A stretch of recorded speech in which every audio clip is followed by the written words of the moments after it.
Well, I was going to take a nap, but instead, I'm going to do this live real quick.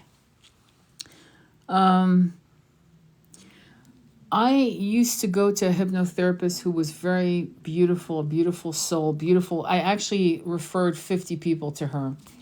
And the only two people who could not go into hypnotherapy was one of my friends who was Asperger's / narcissistic, and my mother.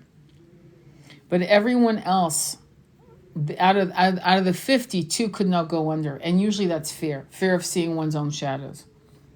But I'm going to take you through the do's and don'ts of hypnotherapy. And I'm going to do that by sharing what happened to me in a hypnotherapy session I did. So that's why I'm jumping in. I was going to take a nap. I was going to chill out. And then I heard a client text me on what was their experience. And I'm so pissed about that I'm going to explain to you what to demand and expect.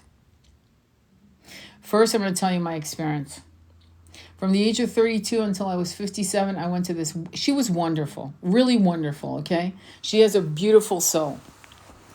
In one experience, I had met someone who you guys would have thought was a twin flame. I knew it wasn't a twin flame, but I knew there was some karma there. Soulmate, I don't know. Honestly, to this day, I still actually don't know. Honestly, I've never really done a reading on it to clarify it for me, and I guess I don't care. But anyway, suffice it to say, I had 4 past lives with this man.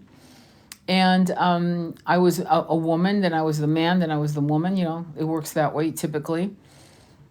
And out of 4 past lives that came in quick succession, out of 4, 3 were suicides. And literally 3 days after the past life regression, which was around June, the first week of June, probably the first 3-4 days of June, I went into this weird health crisis.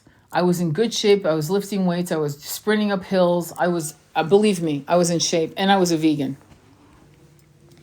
And out of nowhere, suddenly I developed asthma. I could not breathe. Now, one of the suicides, to be fair, was of a hanging. It was mine. And I was 7 months pregnant in that past life in the early 1800s. In France, with this man. That was my last past life with him. And the reason I had gone to her is because I don't take having an affair lightly. That's not to judge you. I'm not judging you if you guys are in that. That's not the point of the story. And so because I was getting all kinds of mixed signals, not from him, from my own soul saying something's up here. Like, yes, there was this attraction, this incredible desire, this incredible wanting, and it was definitely mutual. Don't get me wrong. It was unrequited. It was definitely back and forth. However, something told me, my soul told me, don't do this. Don't do this. So in the last past life, and if you want me to give you more details, I will, but let's jump to what hypnotherapy is all about. So 3 days after the past life, because the integration was not properly done, God bless this hypnotherapist, I became extremely ill to the point where I had vertigo and I could not get out of bed, and I developed asthma. And so that's not to put the fear of God in you. It's to say there's a process. And what happened was that for 2 months, my legs were swelling like elephant trunks. And you guys who've had babies know that can happen. Edema sets in, so on and so forth. Out of nowhere, my pulse was low. I was going to doctors. My husband was taking me to doctors. Yes, I know. I had an emotional affair. I get it. Anyway, he was taking me to doctors. And no one could find out what was wrong with me. For 2.5 months, damn near 3 months, I was sick. I won't go too much into detail about it as to what happened next, because that should be for another story. But had the integration been done correctly, I wouldn't have gotten sick. So when I do a reading, by the way, I'm looking at my clock right now. It's 339, which is my mother's number, which is her. She must be present right now. God bless her. The way you do a hypnotherapy as a hypnotherapist is the first thing I do personally is I work on your chakras. We work on your chakras. We get your chakras cleared, aligned, and so forth. We connect with source, and we connect with grounding you with earth, which is your home right now, right? You're on planet earth. Then we encase you with this bubble of light. And then after that, we do the induction. In the induction, and I've had clients literally face their own death, their own mortality. And I ask them, would you like to continue? And if their answer is no, I pull them out of it. That's my job, to pull you out. And then we go on to the next, whatever emerges out of that. And then when the hypnotherapy is done, we have what we call an integration, which we do when we do medicine, sacred medicine. We do a talk, an integration. What does that mean? What does that mean to me now? How is that going to help me in this incarnation? Why is this still coming up? Why did they show me those lives, not other lives, and so on? To understand and to heal and to forgive. And I've actually canceled clients who had other events after hypnotherapy. I will not allow you to have another event after the hypnotherapy session with me. Why? Because there's still going to be downloads happening way after we're done with our session. So that means that this day is for you. You need to be alone with journaling. You need high frequency music. I usually tell my clients this. I want you to have made a beautiful, nourishing soup on the stovetop. Something nourishing, something good, something you love. Maybe some crust of bread, maybe a garlic bread, whatever, a bruschetta, I don't care. But something nourishing already on the stovetop. So if you're hungry, and a pot of tea, herbal tea, that's been brewing the whole time, and it may be lukewarm or cold, it doesn't matter, but it's a good, calming tea that's ready for you to pour. I don't want you to do anything that is going to expand your energy in any way. I want you to just light up the stove and warm up your soup, or pour that tea, lukewarm or cold, into a cup. And I want you to wrap yourself in a blanket, and I want you to journal and listen to ambient music and chant and pray and think and allow and surrender and purge and cry. You do not have a cocktail party or a dinner party or a date after hypnotherapy. I'm probably the only hypnotherapist that will ever tell you that. I'm not joking. And that's why I love doing Zoom, because I know you're home. I know you're safe. I know you're home. And I know that you're going to be fine. And if you need to reach out to me, you can. However, after the session, you're going to have downloads after downloads after downloads. And the following day, I check in with you. How are you doing? How was it? What do you think? What's going on? Hypnotherapy is not, it's not a fucking, a ride in Disney, okay? Hypnotherapy is intense. And if you don't do it correctly with the right person, it could actually mess you up. And believe me, my hypnotherapist was a professional. But after being trained under the Newton Institute, I realized that there were certain things she should have maybe done that she didn't do with me, because I had 4 past lives that were very intense.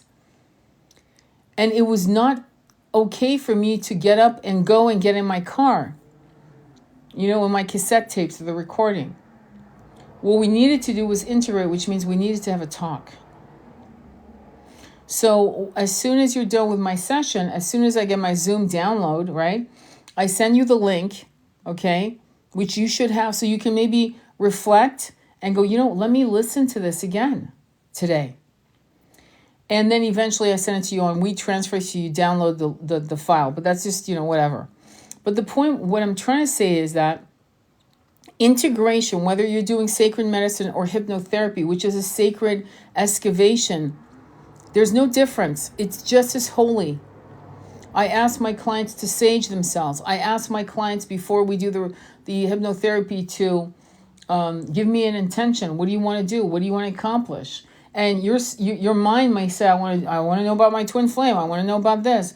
And your soul will say, yeah, forget that. We got other shit to show you. More important stuff. And your guides, which they're involved.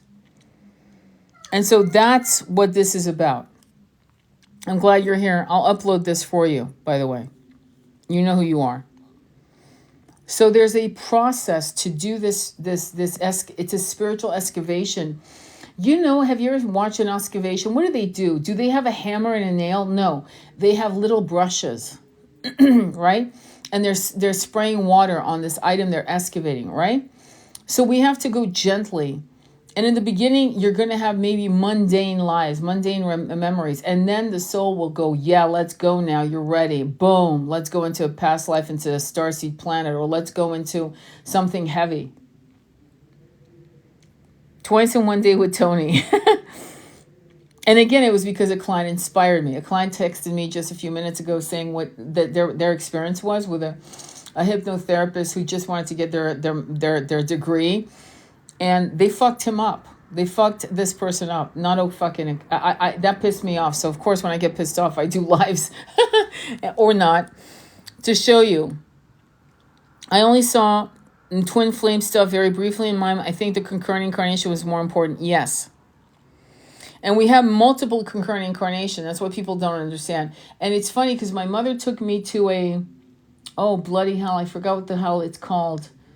But there's a magazine in Southern California that shows you about all these weird trainings, and you can learn about manifestation or whatever. And in this particular place, she took in this magazine, she had seen an article. I wish I had the book because I had it. I don't even know where the hell the book ended up in the end. But anyway, this was signed by this man who was talking about meeting himself in the future, but the future now. And that was the first time. I think I was like 30. Yeah, I think I just turned 30. And my mom said, "Do you want to go to this?" And I was like, "Yeah, hello, yes." And so she took me, and we listened to this guy talking about concurrent incarnations, fractal selves, and this and that. And it was extraordinary, okay? Mine was all about my twin, but there were a reason for that. Yes. My LBL, Lives Between Lives session, I did it because my husband had died and I wanted to connect with him. I wanted to ask him for his forgiveness because I broke his heart. And so that was the reason why I did mine. And I did see my twin in another planet. We were what I call yellow people with gold eyes, gold eyes, and white hair.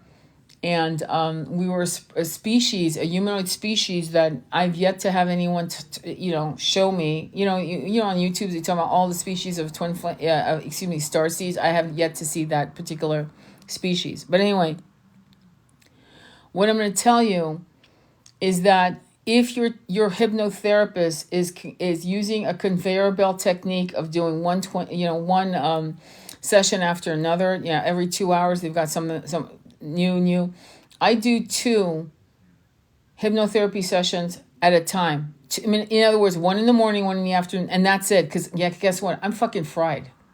Because I got to lean into you, and I got to find out what's going on, and I've got to guide you, and I've got to take that little brush and a little suction cup and a little water, like a real archaeologist, and I got to be very careful with you.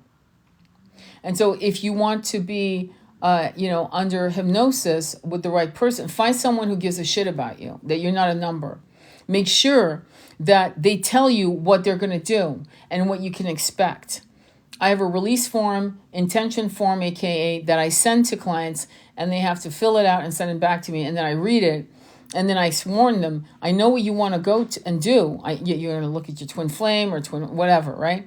But the soul will say, yeah, fuck that. We got other things to do. So don't be disappointed. The other thing about the hypnotherapy session is that you can go to the bathroom. I remember going to the bathroom. I had to, tinkle in that 4 past lives. I was really heavy, and I went right back into it. And I've done it a couple times when I've been under, including during my training. As you know, when you go through training, I was being trained by Dr. Paul Arand and his wife, who is a twin ray. I'll never say that to them because they would probably poo-poo me. But they are twin rays. They do massive healing with the collective and massive training on this kind of work. Anyway, long story short, and I remember going to tinkle, and I was right back into it. And I've told clients, don't worry, go. I have to go pee. Go, you're fine. And they come back, boom, they're right in it. So you're not out of control.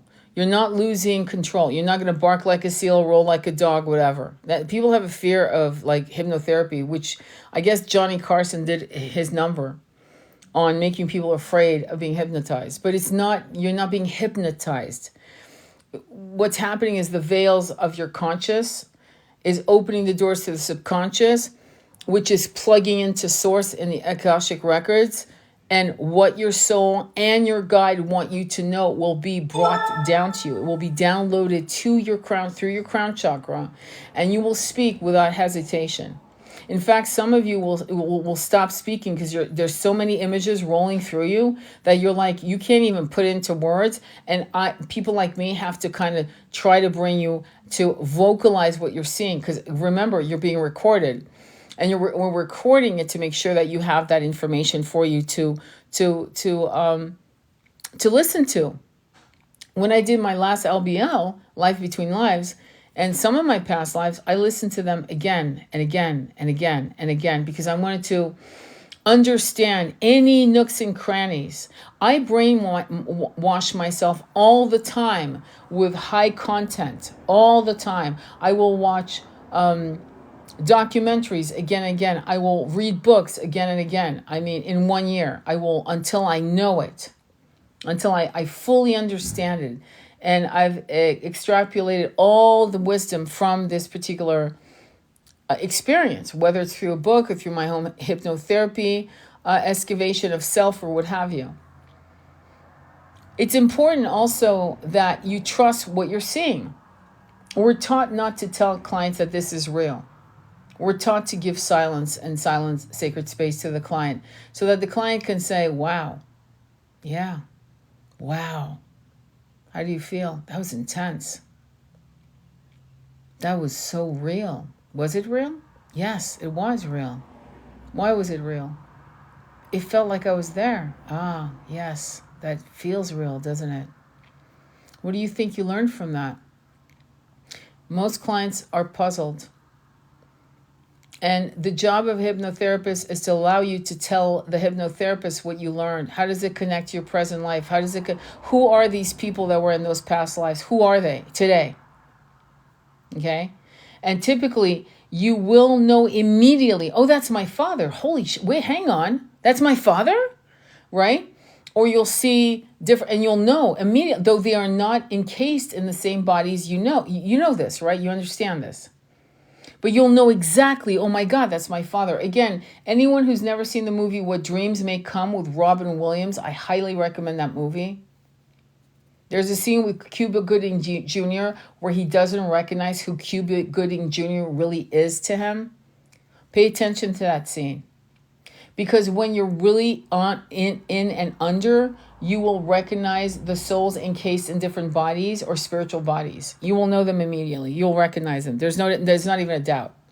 And again, I will repeat myself. I remember when I was at LBL, going under in that particular, right before I was going up to the staircase to the Galactic Council, and I saw this little girl. I've said in many lives already. This little 5-6-year-old girl running pell-mell towards me with these long braids flying, and rushed into my arms and wrapped her legs around me. It was my grandmother, and I knew it. And she was so happy to see me. And then she jumped out of my arms and ran back to her group. You know them. So I want you to understand, how do you recognize them instantly? You recognize the energy? You just know. It's an unspoken, this is why I call the unspoken knowing. You just know. I knew that was my grandmother. Immediately. There was no doubt. You see, that's why sometimes it's funny when they come to you in their old, begrawled, broken old self. And you can ask them, please, you don't have to do that. I know who you are. Show me how you really are. I did that with my husband. He constantly shows me who he is in this, how I knew him in this incarnation. The one who was called, and I say his name, right? But I've asked him to show me, and I've said this in a couple lines, show me who you really, really are, without these entrapments, without these illusions of bodies and so forth. Show me who you are. And he showed me this glittering, like electricity, thunder cloud type, not cloud, thundering, crystalline, blue, white, violet, popping electricity. That was him. That was his true self. So what I'm going to say to you is it's very important for you to really identify who you trust to do a hypnotherapy. When people choose to go with me, I'm fucking honored. I'm fucking honored because they trust me. And typically, they're very afraid that, but because they trust me, they know that I have their back. I got them, and I'm not going to let them fall or fail. The only client that I had last year that never was able to go under was like so in her ego. God bless her soul. So in her ego, she could not allow the shadows. And I think she was terrified of what she was going to see. So she wasn't able to go under. So we decided to just chat and talk and do like, spiritual coaching. But and I know that happens. But it was because she was hell bent on avoiding truth. Hell bent. Like anything but. I don't want to see that. And then I realized afterwards, after I meditated on her, to ask, my God, what the hell happened here? And no offense, not judging, but, it is what it is, right? This was a soul that was an earthling, meaning she's not a starseed. She was an earthling. That means all her incarnations have always been on earth. There's something that you had shared with me, Muscle Money, about a video that you shared me saying that we are having more incarnations now than before. I disagree. He's wrong. That's not what's happening. We used to have 3 to 4 incarnations in a 100-year period. Now we're not. We're not. And this explanation of the population explosion, there are multiple aspects happening on that end. One is that there are empty vessels that have egoic frameworks. Does that make sense? Soulless human beings. Yes, it's a real thing.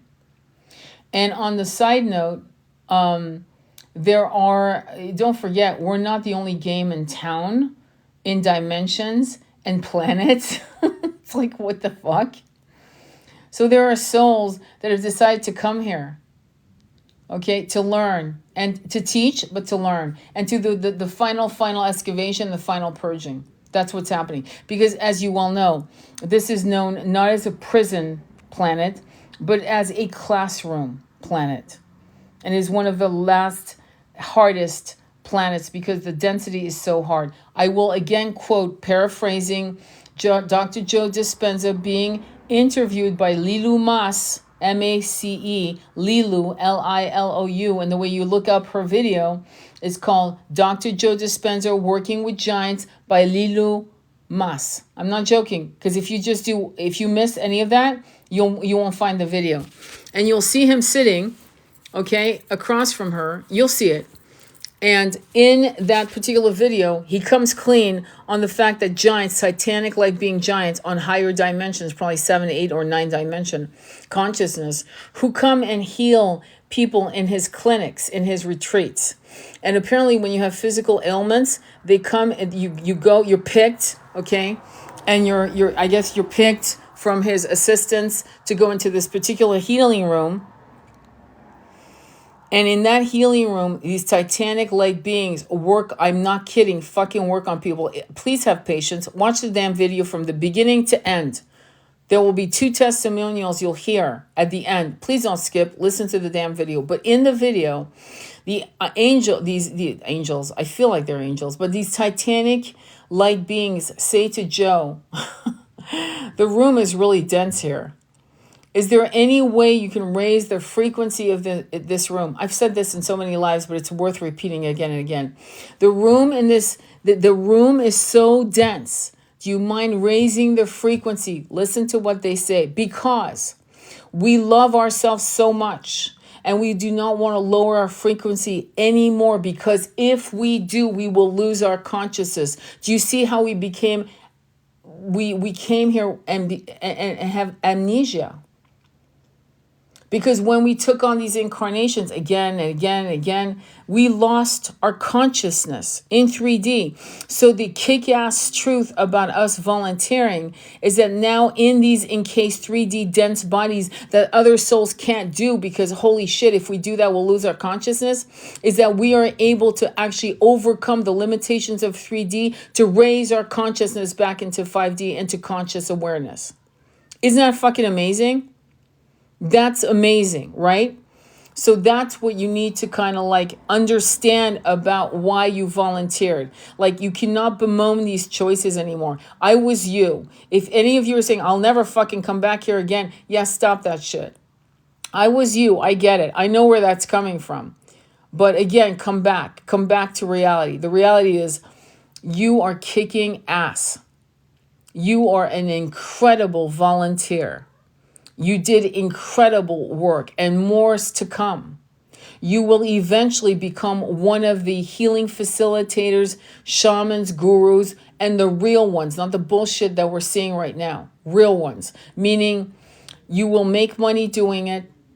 You will sometimes give sliding scale, and sometimes you'll do it for free because you're being pulled to do it from a particular, there will be a soul that comes in front of you like, you know what, I better take care of them. And you will be all about integrity, moral values, and your compass will be a compass of love and truth. And you will teach that to others, and you will pass the baton, and you will drop your body, and you will guide other people on this side of this, on the veils, on the side of planet Earth. But we can't keep calling this place a jail planet. We can't keep allowing these negative forces to manipulate the narrative of these experiences. Does that make sense?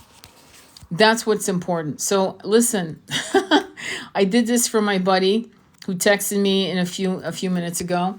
And so hypnotherapy is important. It's powerful. It's massively healing.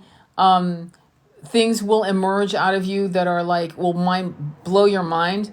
Your ego will say, I want to have a past life in France. I know I lived in France or Japan. And your soul will be, yeah, sorry, this is not Disneyland. We're not picking rides here. We're going into deep healing and deep excavation. We're going to Turkey and Afghanistan. And you'll go, what the fuck? Okay, here we go. And the job of a good therapist is to make sure you integrate this information, just like a good shaman, right? You get the medicine. They take care of you. They have good facilitators. You're protected. Life is good. You come out. You're sobbing. You're puking. And then you come out of it and you integrate and you feel like you fucking are superwoman or superman. You feel amazing. And then there comes the culture shock of 3D life, right? But if you have a good shaman and they've attracted good people, you will make a connection with certain people. So when you do hypnotherapy, I'm your connection, but ultimately people do hypnotherapy with me, and that's not to tell you that that's the reason to do it with me. Find someone you love, someone you really connect with and you trust. But you want to make sure that they are trying to create a community so people can connect with each other. Okay? I'm always pushing for you guys to exchange names, to follow each other constantly, because I know how lonely this is. And we are wolves, right? We are lions and wolves. And wolves, when you go on this journey and you're a lone wolf, whether you're a lone rogue lion or a lone wolf, you always, always, always have to join your pack, or else you won't survive. You see what I'm saying? So that's important. All right, my loves. It absolutely happens. Tony helped me tap into two of mine way deeper. Wonderful. I was an old lady waiting for walking my dog in the 1800s. Yes, you were. Hi. And there were a lot more things that was happening to you, Lizelle. Come on, give me a break. You had like Starseed stuffs happening.